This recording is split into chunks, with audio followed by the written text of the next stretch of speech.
Thank you, Omar. And it's so honored to be here. I thank each and every one of you for being here, and to the Community Church of Boston. It's absolutely an honor for me to be here. When I was first asked to come, I couldn't believe you were calling Dennis Fritz. You know, when I heard about some of the previous guests that have been here, especially when I heard, Martin Luther King years ago. And then most recently, when I heard my good friend Larry Wilkerson had to come before you. And in fact, I had an opportunity. I watched that particular presentation from home. And so I got a chance to listen to that. You know, one of the things I shared with Larry, I said, hey, okay, Larry, go into this. One of the rules of engagement on this, because I almost had to call Larry on his phone and say, hey, there will be no cursing. We're in church here now, so we're not going to do any cursing, no matter how mad and frustrated we get at the world and what's going on today in our United States of America foreign policy and just the geopolitical aspect of the world right now. So Amar has given you some quick background about me. I spent some 28 years in our United States Air Force. I will tell you right now, I didn't join because I was so patriotic. I joined because I wanted to be a part of the middle class. And that was one of the ways for me to get into the middle class during those days for us to join the military. And I joined the military, and I must tell you, though it was not from a patriotic perspective, it was an economic perspective. I got to tell you, I'm glad I did, because I've learned so much. And if I had not been a part of the military, I would not be here today to discuss something that's truly dear to my heart, and that is the book I wrote, Deadly Betrayal. Now, let's get into why I wrote the book. As I was on active duty, as like most of us, when 9/11 happened, I was deeply concerned. What in the world has happened? You know, we've been attacked, not since Pearl Harbor, if you will. And I didn't really know what was going on, didn't know the reason why, who did it, why. But at the same time, I think we all came together, as patriots. We wanted so-called at the time, the Bush administration sold it. We wanted revenge. We wanted to go after who attacked us at that particular moment. And I must tell you, I was all for that. But then it came, I started seeing deployment orders for Iraq. What is that about? Why are we going to Iraq? What do they have to do with 9/11? And a lot of the young troops were coming to me and their families. Hey, Chief, I was the leader of the enlisted group, and so why are we going to Iraq? I had no answer for them, and I just couldn't live with the fact, well, we're following the orders of our leaders, our commander in chief. We're going to, guess what, as we are indoctrinated through all our military lives, we're going to defend America. Okay, but I have not heard anything about Iraq attacking us. Why? I decided to retire because of the fact I just couldn't see myself sending young troops off the war in something I didn't believe in and didn't know why. Normally we know a true mission. It just bothered me, this thing about weapons of mass destruction. So what? We have plenty of weapons of mass destruction, and so why are we going to war because of some country we don't like and they have weapons of mass destruction? And so I retired, and feeling that I'll never know why we truly was going to war in Iraq. But little did I know divine intervention would hit. As I was making my way through what we call, when we leave the military, the civilian world, I just didn't seem happy, because I love being with the young men and women, not just from a military standpoint of fighting a war, but being with them and molding them into be great men and women and citizens of our United States. And I missed that. As I tried to find myself after leaving the military for 28 years, I had a good friend of mine working in the Pentagon and say, hey, Fritz, you need to come back to the Pentagon as a civilian. I said, no, I don't want no part of that, because I want to talk against the Iraq war. And he said, no, we need you, and I think it's something that would be fulfilling for you. And little did I know, I'll be working under the guidance of an individual, you may have heard that name before, of Doug Feith, the person that we call the architect of the Iraq war, one of the main instigators of the war. And in that job, I just heard a few minutes ago, Daniel Ellsberg, had been before you all before. The Pentagon Papers. Now, I will tell you, as I tell folks, I was no Daniel Ellsberg. but I had exposure to the type of documents that he did. And but I wanted to do it in my own way. I was part of a declassification review team to go over every piece of documentation uh, that led up to the Iraq War. Now, you would probably say something that was based on a lie, which I confirmed myself. A lot of us really felt there was a lie, but I confirmed myself through going all these documents. Why would anybody leave a paper trail? And that was one of the questions I asked. In fact, you'll see it in the book. One of my, coworkers at the time, was only 5 of us on this team. I say we're not doing any cursing, so we're not going to do any cursing. It's okay. But this one individual, I remember him saying, "These effing idiots left a paper trail." And he was right. And I couldn't figure out why would they do that. And I come to find out Rumsfeld, I must admit, I was no fan of Rumsfeld, but I must admit he believed in the National Archives, keeping record of everything they were doing. That was number one, why there was a paper trail. And then number two, he wanted to know who said what and when they said that. And he wanted a record of that. He always wanted to know who said what as we were going to venture into this war. And so leaving that was a paper trail. And because of the fact, as I started seeing the deaths in Iraq, the deaths in Afghanistan, and when no weapons of mass destruction was ever found, I decided, the true story needed to be told. And as part of that team, when I mentioned Doug Feith, you heard the term, they cherry picked the intel, to go to war. Well, what I found that Doug Feith, and if you don't know who Doug Feith is, Doug Feith was the number 3 guy in the Pentagon at the time. And so he carried a lot of weight there. And he was one of the main drivers of us going into Iraq. He decided to cover himself and others. He was going to write a book. And part of our team was to assist him in writing that book. And I said, this guy is going to tell a bunch of lies. And it came to fruition. I started watching him cherry picking which documents we were going to declassify. And so as we declassified documents and he was taking his notes, guess what? I was taking my notes to tell the truth. And I said I was no Daniel Ellsberg, as some of you know the history. He released documents, but I wasn't going to do that. I was going to do it in a way as we declassified documents, the story they were not going to tell. I was going to tell that story of where they were lying. And some of you will see in the book, you're going to see some blackened portions of the book. That's called redactions. So that should tell you something right now. Our government is still hiding things, from the Iraq War. They're still hiding things that they prevented me, from saying and documenting.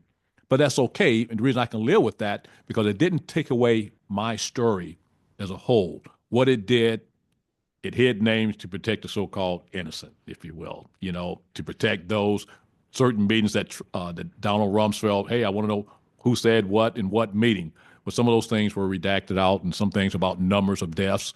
If the American people knew at the time the number of deaths that were happening, we probably would have had more people in the streets. So they were trying to hide those, and they're still trying to hide those. Now, reason I decided to write my book after seeing Doug Feith cherry picking intel to write his book, I originally wrote the book on behalf of the men and women of our armed forces. And that's when I came up with the title Deadly Betrayal. Because you must understand, 4,500 men and women lost their lives based on a lie. And you ready for this? We all now know, on behalf of Israel. On behalf of Israel. It wasn't about oil. It wasn't about revenge of Daddy Bush, George H.W. Bush. It wasn't about Halliburton, even though they benefited from it, and a lot of other contractors benefited from it. But the sole reason was on behalf of Israel. And that disappointed me. And I couldn't live with myself if I didn't at least do my part in joining this crusade in keeping us out of future wars that put the men and women of our armed forces at risk. Because you got to remember, those that died, their family members never were able to get them back again. But I also wrote it too because millions, and you'll be surprised when you say, well, millions, not thousands, but millions were wounded for life. Not just necessarily physically, but mentally. Mentally. They would have PTSD, post-traumatic stress disorder, for the rest of their lives for some of the things they saw, and even worse, some of the things they did. Now, as part of me writing the book and working in the Pentagon with the #3 guy leading the Pentagon, I left the Pentagon in 2008 for another journey. I was contacted by a former boss of mine because I always said, we sent these troops off the war based on a lie. We better take care of them. I grew up in a town, Fort Bragg, Fort Liberty, if anything, if anybody followed the military, when Trump came in, decided we're going to change the names of some military bases, and we changed it back. So I grew up in a town in Fayetteville, North Carolina, home of Fort Bragg. And I saw a lot of Vietnam veterans coming back, wounded mentally. And that vision stayed with me forever. And I didn't want that, us not taking care of our men and women, especially sent off a war that was based on a lie. So I was called to, and a lot of you heard of this hospital, the Walter Reed Medical Center. And I was assigned to take care of airmen who were coming back from that war to make sure their non-medical needs were taken care of, to make sure they got their full benefits, to make sure their families were taken care of. And as I saw all those wounded coming back from Iraq and Afghanistan, it even drove me more to say, I need to write this book. Why? Because I would ask them, why do you think you went to war? None of them knew why. None of them knew why. And just think about that. They were wounded for life. They will suffer for life. Their families will suffer for life. The 4,500 men and women I mentioned who died, their families will suffer for life. And they didn't know why they were called to go to war. That is sad, disappointing. And so I thought, on behalf of the men and women of our armed forces, I had to write this book as my part in some closure for them, even closure for me, knowing the truth. I had to take the chance to write this book. As you know, there were people that were not happy with me, but I was going to do it anyhow. I accepted the redactions in the book because, as I stated, it didn't take away my story of what I wanted to get to our troops, because many of them didn't understand why we go to war. Many of them didn't understand the politics of war. And like me, they didn't understand the politics of Israel and Palestine. And it took me, when I got into what we call OSD policy, Office of Secretary of Defense Policy, I looked at that history and the lies that have been told to all of us. Some of the things that we didn't know that our own government was hiding from us in that relationship between the Palestinians and Israelis, and how things were covered up. We hear October the 7th. This started way before October the 7th. The people of Palestine have been killed for decades, going all the way back to 1947. We're just now seeing it because, as I tell anyone, thank goodness for social media, that people are beginning to see this now. The other reason I wrote the book, too, is I tell folks, I think I'm failing at that now.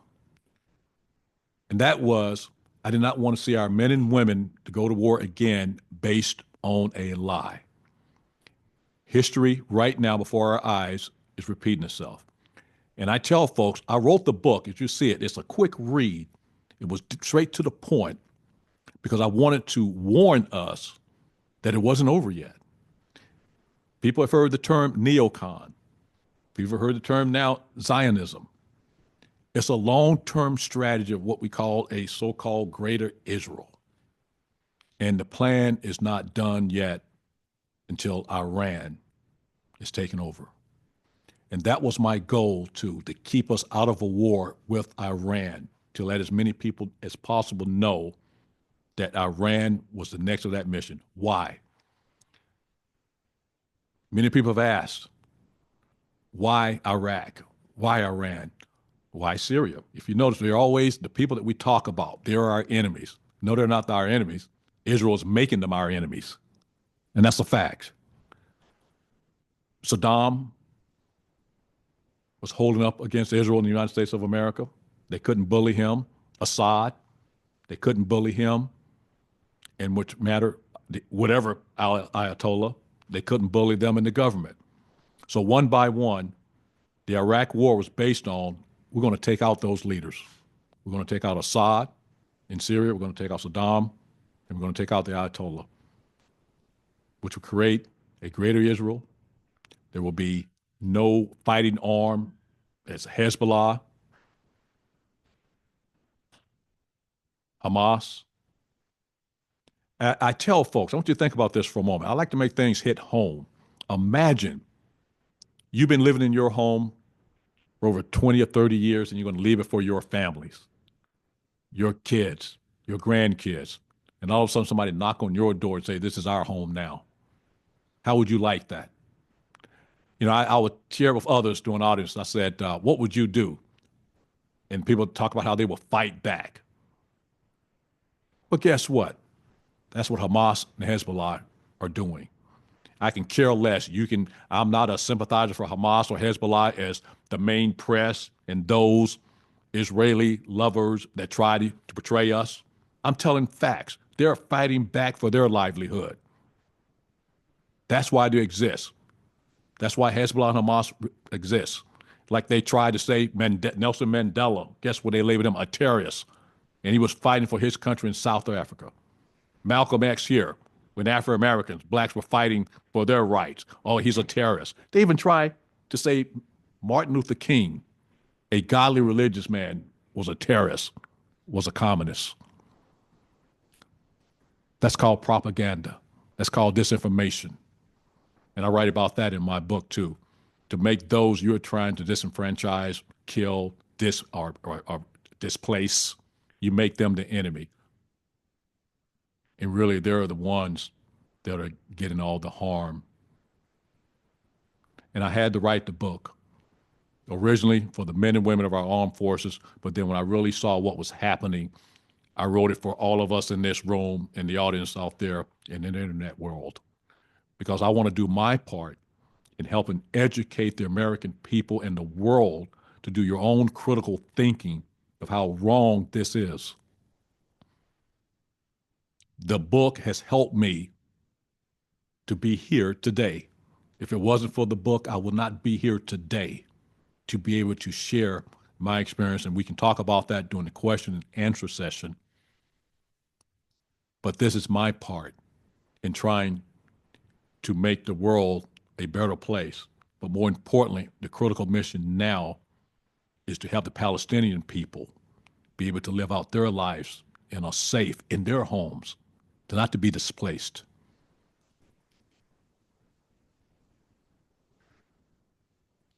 You know, as I think about it, I look at us, the United States of America, and how this book ties into what's going on today. It was labeled as, we're trying to prevent Saddam from using weapons of mass destruction. It could be a threat to us. That was the alleged reason we went to war. Now I ask you to do critical thinking. Let me just mention this also. Bibi Netanyahu, what he's doing now, he's always wanted to do. But the Iraq war and taking out Saddam, Assad, and the Ayatollah in Iran, as I mentioned before, the Bush administration said, no, we can't do that. You know, Bibi was the finance minister at that time, but he had a lot of pull in the government in Israel. And he was behind the Iraq war. He was over here. If you look back in history, you can Google it. He was always over here saying why we had to go to war in Iraq based on them having WMD. So the Bush administration said, we can't do that, but we have a plan. We're going to take out those leaders, Saddam, Assad, and the Ayatollah. And then those are the folks that are arming Hezbollah and Hamas. And we can do that without all the carnage that's taking place in Gaza right now. That didn't work out, as we know, because we got tied down in what we call an Iraqi insurgency, where we lost more lives at 4,500 that we never expected. You heard some back in history. Those of you who follow this, it will be a cakewalk. You remember some of the Bush administration officials mentioned it would be a cakewalk in Iraq. Well, it wasn't. It was an insurgency. We got bogged down. Well, the next step is you'll see in the book we were going to Syria next to take out Assad. Guess what? He has chemical weapons. So we're going to take him out now. Now, why did he use WMD chemical weapons? And you'll see in the book, it was to scare us after 9/11. They were trying to find reasons way before 9/11 when they came in January of 2001. How can we go to war for Iraq to do this mission for Israel? How can we do it? What will make the American people follow us into war? Now, I want to tell you something. I tell folks when I'm doing these type of engagements, I can give you facts that I know, facts, and I can give you opinions, and I can give you an assumption. I'm going to give you a fact here. I'm beat up quite a bit by some who said 9/11 was an inside job. Why don't you say that? I don't know if it was an inside job. But what I can tell you that I know as a fact, there were those in the Pentagon when 9/11 happened were happy that it happened. And why were they happy? That gave them the justification to scare the hell out of you and me to go to war to prevent a so-called another 9/11 happening. And that's how the so-called war on terror was created, to scare you and me so that we would justify going to war in Iraq. And if it wasn't for the insurgency, we would have headed to Syria next, and then lastly, Iran. Now, as I tell folks, I try to do my part of sharing what I know as facts. Here's what I've asked of you. As you leave here in the audience, out in the internet world, I want you to do your own thinking, your own critical thinking. I have this old saying, I had it in my book, but for some reason I let the editor take it out. I said, fool us once, shame on you, United States government, Bush administration, but fool us again, shame on us. And guess what? Shame on us if we believe that Iran is 2 days away from a nuclear weapon, so we must go in and attack them. How long, for those of you that follow this, have been hearing this from Bibi Netanyahu, that Iran is 2 to 3 days away from a nuclear weapon? That's been going on for decades. But that's to get us, to scare you and me, to support a war with Iran. And once you finish off with Iran, guess what? It's a long-term strategy. They go through both administrations. It doesn't matter if you're Republican or Democrat. Syria was taken down during a Democratic administration. They finally got Assad. They finally got it. And what is Israel doing right now? Bombing Syria. Bombing Syria right now. Next in line, Iran. Once you take out Iran, then Bibi Netanyahu can do anything he wants to do. He can tell Trump, guess what, Trump? I'm going to give you Trump Palace in Gaza. And Trump's, I'm so happy. But we as Americans, we can't allow that to happen. We must talk among ourselves. We must be able to call our members of Congress to share with them. We should not be spending our money, losing our lives on behalf of an apartheid, genocidal country. And here's another question I would like to leave you with.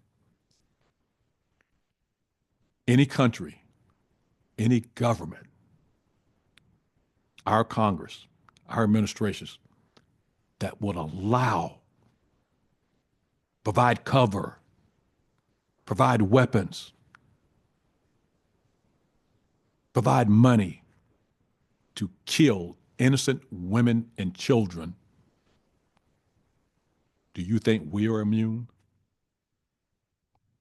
Make it personal. I want you to feel it. If our government will allow the killing of innocent women and children, you don't think they will do the same against you for power?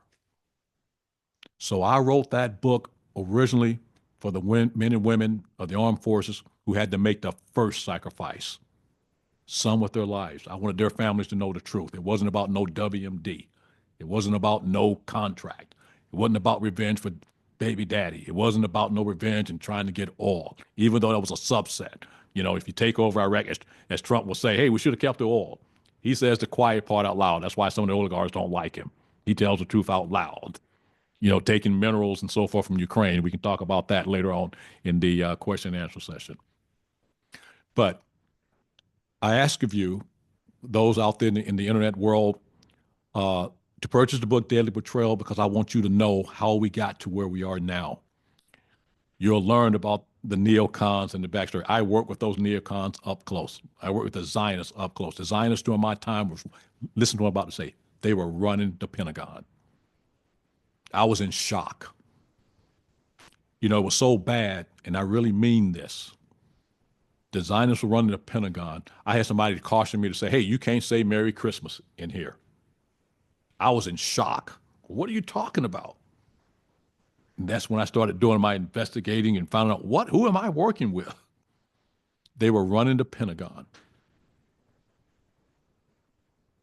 using our troops, using our money to attack another country. And now we are paying, you and me are paying, we're complicit because we are part of the United States of America, of the killing of innocent women and children. And so, Deadly Betrayal, it was a betrayal. 4,500 military men and women died on a lie on behalf of Israel, a deadly betrayal. And now, if we don't do our part, we're walking into another deadly betrayal based on an alleged, I was going forward and say it's a lie, of a country that they're saying is trying to create a nuclear weapon. Use your critical thinking. If they were 2 days away from a nuclear weapon decades ago, I would think they would have that nuclear weapon by now. And think again, we went to war in Iraq because of WMD. No WMD. Fool us once, shame on them. Fool us twice, shame on us.